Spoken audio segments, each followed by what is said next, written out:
ڕێکخراوی هەواڵنێرانی بێسنوور و ئازادی مێدیاکان. ڕێکخراوی هەواڵنێرانی بێسنوور راپۆرتی ساڵی 2021 خۆی سەبارەت بە پلەبەندی ئازادی مێدیاکان بڵاو کردەوە. راپۆرتەکە بەم شێوەیە دەست پێکات.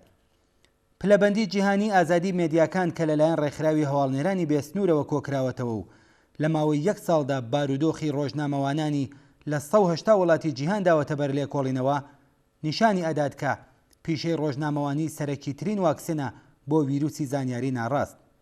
ئەم واکسنە لە 73 وڵاتی جیهان بە توندی بەری پێدەگیرێت و لە 53 وڵاتیش لەگەڵ ئاستەنگی بەرەو ڕووبووەتەوە. راپۆرتەکە سەبارەت بە ئێرانی ژێر دەسەڵاتی کۆماری ئیسلامی بەم جۆرە دەنووسێت. کۆماری ئیسلامی ئێران یەکێک لە وڵاتانەی جیهانە کە لە ساڵی 1381 هەتاویەوە بەهۆی سەرکوتی حکوومەتی ئازادی مێدیایی بەردەوام کەوتووەتە خوارترین بەشی ئەم لیستەوە.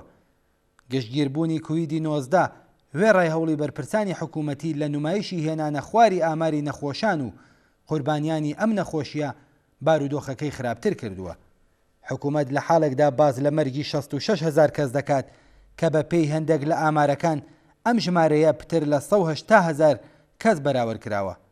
حکوومەتی کۆماری ئیسلامی بەدەر لە کنترۆڵکردنی مێدیا سونەتی و ڕسمیەکان و ئینتەرنێت هەڕەشە و بانکهێشت و دەست بەسەرکردن و مەحکومکردنی ڕۆژنامەوانان بەردەوام درێژە پێدات.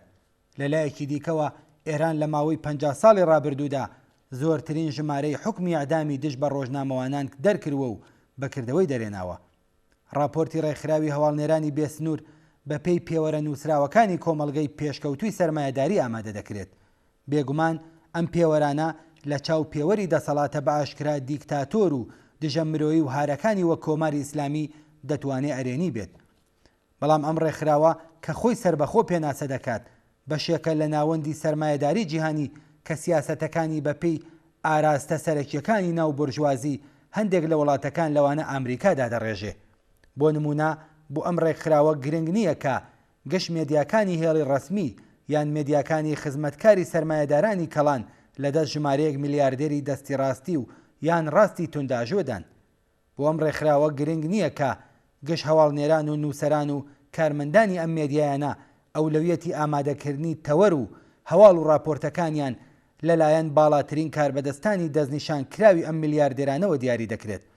بۆ ئەم ڕێکخراوە گرنگ نییە کە نووسەرانی کارکوشتەی ئەم مێدیایانە بابەت و هەواڵ و راپۆرتەکانیان بە جۆرێک ئامادە دەکەن و دای دەڕێژن کە مەعلوم نەبێت سەرچاوەی نابەرابەری بێوێنە، هەژاری بێسنوور، بێکاری بەرین، وێرانکردنی ژیانی زۆربەی دانیشتوانی گۆی زەوی، ڕەگەزپەرستی، فاشیزم و هاوشێوەکانی خاوەندارێتی تایبەتی بورژوازی و نیزامی سەرمایەداریە. بۆ ئەم ڕێکخراوە گرنگ نییە کە نووسەران و هەواڵنێرانیان جیهان ئاواژە و بە قازانجی سەرمایە نیشانەدەن. بۆ ئەوان خاوەنانی ئامرازی بەرهەمهێنان نەک چەوسێنەر بەڵکو خاوەنکار، کارخوڵقێن و دابینکەری بژێوی کرێکارانن. ڕێکخراوی هەواڵنێرانی بێسنوور بە شێوەی ڕسمی خۆی بەم جۆرە پێناسە دەکات. ڕێکخراوی هەواڵنێرانی بێسنوور ئەنجومەنێکی جیهانیە بۆ دیفاع لە ئازادی گەیاندنی هەواڵ و بیر و بۆچوون بەپێی ئەسڵی 19 ڕاگەیەندراوی جیهانی مافی مرۆڤ. ئەم ڕێکخراوە بەردەوام بۆ ئازادی ڕۆژنامەوانان و هاوکارانی مێدیایی کە بەهۆی چالاکی پیشەی خۆیانەوە زیندانی دەکرێن هەوڵەدات. بەڵام بابزانین ئەم ڕێکخراوە بەو پێناسەیەی کە لە خۆی کردووە چەندە پێبەندە. ئەنجومەنەکانی هاوپشتی ئامریکای لاتین سەبارەت بە ڕێکخراوی هەواڵنێرانی بێسنوور ڕاگەیەندراوێکی بڵاو کردوێتەوە. ئەم ڕاگەیەندراوە لەلایەن یەکێتی فیدایانی کۆمۆنیست بە کورتی وەرگێڕدراوەتەوە. لە بەشێک لەم ڕاگەیەندراوەدا هاتووە لە ماوەی ساڵانی ڕابردوودا بۆ نمونە لە ناڕزایەتی جلی قەزەردەکان و یان لە ناڕزایەتیەکانی دژ بە کۆبوونەوەی جیبیست لە ساڵی 2017 لە هامبورگی ئەڵمان کە تێیاندا بەدەیان ڕۆژنامەوان، فیلمگر و هەواڵنێر کەوتنە بەر لێدان و توندوتیژی فیزیکی هێزانامنیەکان هیچ راپۆرت یان ڕاگەیەندراوێکی ناڕزایەتی ڕسمی لەلایەن ئەم ڕێکخراوە ئامادە نەکرا.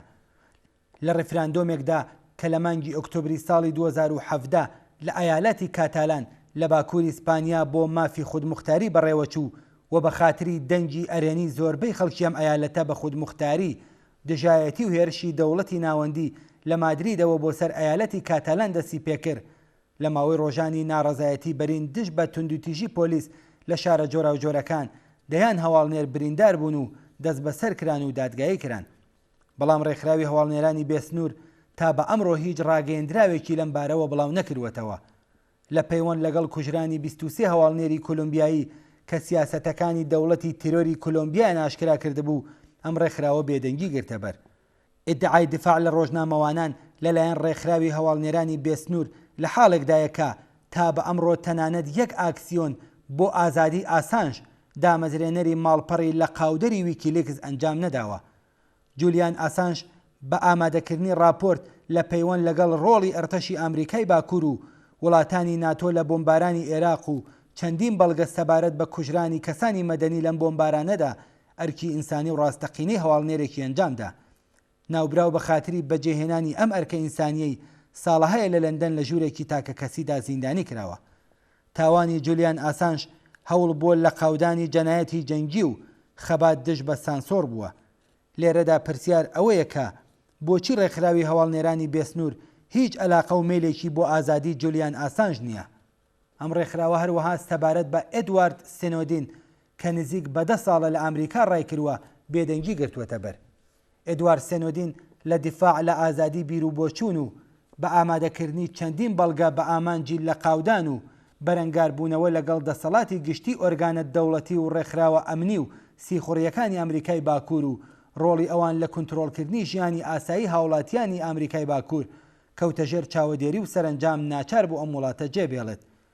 سەرەڕای هەمووی ئەوانە راپۆرتەکانی ڕێکخراوی هەواڵنێرانی بێسنوور سەبارەت بە بارودۆخی هەواڵنێران و ڕۆژنامەوانان لە وڵاتانی وەک ئێران هەڵگری گەلێک خاڵی بە نرخن کە پێویستە بایەخیان پێ بدرێت، بەڵام ماهیەت و بربەستەکانی کاری ئەم ڕێکخراوەش پێویستە بناسرێن.